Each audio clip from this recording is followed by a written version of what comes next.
Не мусор, а сырье. В Якше успешно внедряют раздельный сбор отходов, пишет Троицко-Печорская газета «Заря». Еще 3 года назад в населенном пункте установили 6 ящиков для сбора пластика. Результаты весьма внушительные. За этот период на вторичную переработку в Киров местные отправили 18 тонн сырья. Куда поехать на новогодние праздники? Газета «Сияние Севера» предлагает несколько маршрутов в Уктыле. Среди них, конечно же, отдых на природе. На территории Юга-2 есть множество туристических путей. Они подойдут как для любителей спокойного отдыха, так и для экстремалов. Для посещения национального парка Юга-2 необходимо оформить разрешение, для получения которого надо заполнить заявку.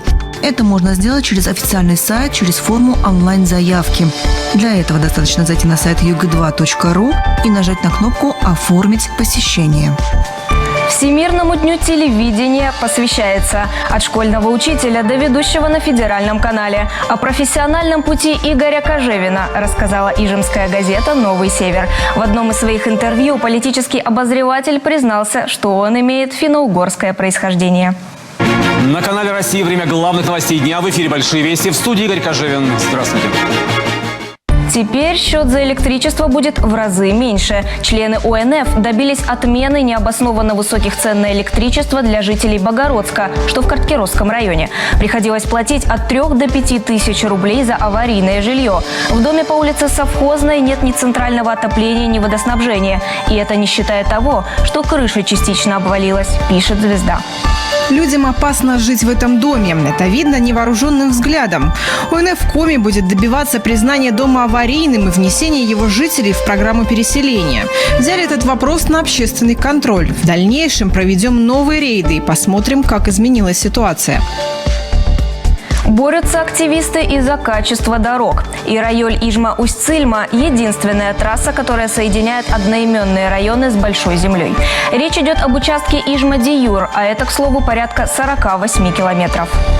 Люди, и так проживающие в непростых климатических условиях, всю жизнь мучаются с транспортной доступностью. Необходимо это прекратить и скорейшим образом помочь гражданам в решении этого вопроса.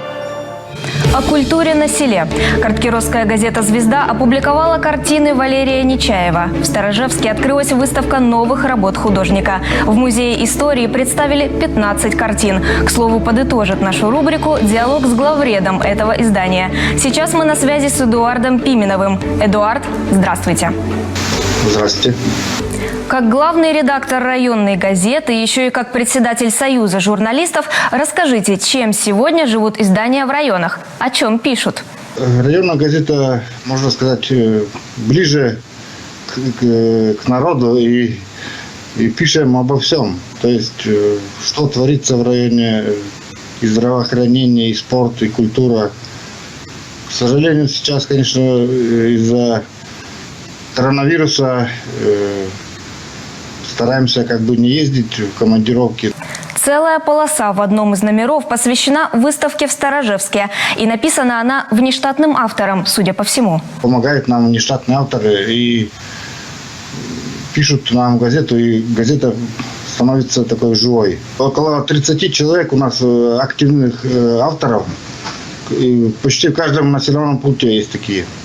О самой публикации. В условиях пандемии она позволяет, не выходя из дома, ознакомиться с работами. Однако, увы, не может передать их в полной мере. Если без фотографий этих картин, неинтересно будет. То есть не поймут люди, а по возможности все фотографии выложу. Конечно, лучше, экскурсию посмотреть воочию, картины эти посмотреть. Но мы постарались сделать, чтобы читатели смогли, через газету побывать на этой экскурсии. Эдуард, спасибо за диалог. Ну а на этом рубрика подходит к концу. Это был обзор районной прессы. Следите за новостями не только в сети, читайте периодику. Там тоже много всего интересного.